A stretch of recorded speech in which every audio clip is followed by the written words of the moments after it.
Do you ever feel like you just left math behind in the classroom?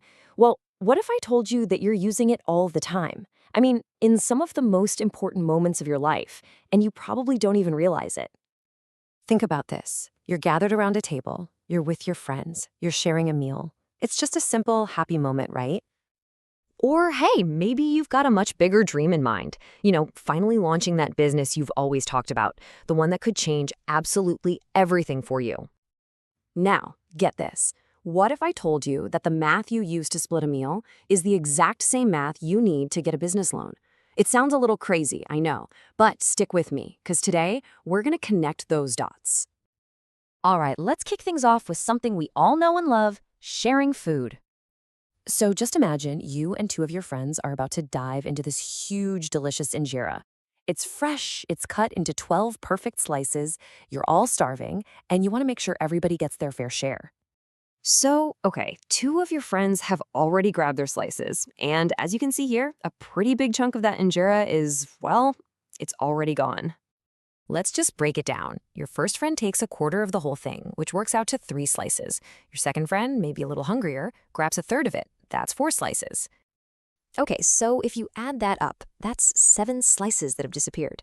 So the big question is, how much is left for you, the third friend who's been waiting so patiently?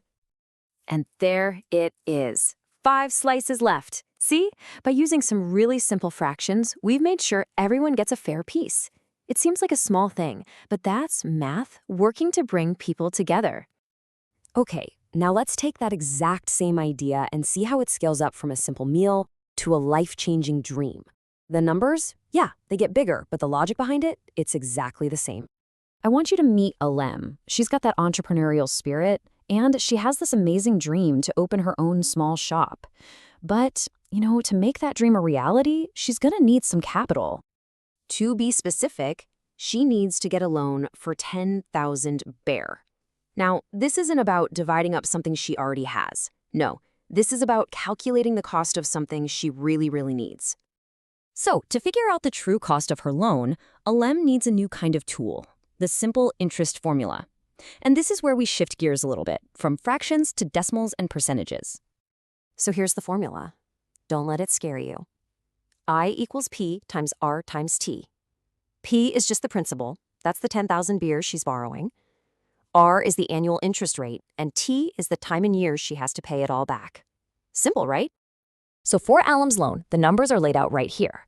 The principal is 10,000 beer. The annual rate is 8%, and the time is 2 years. Now all we have to do is just put them together. Okay, first things first, we turn that 8% into a decimal, which is 0.08.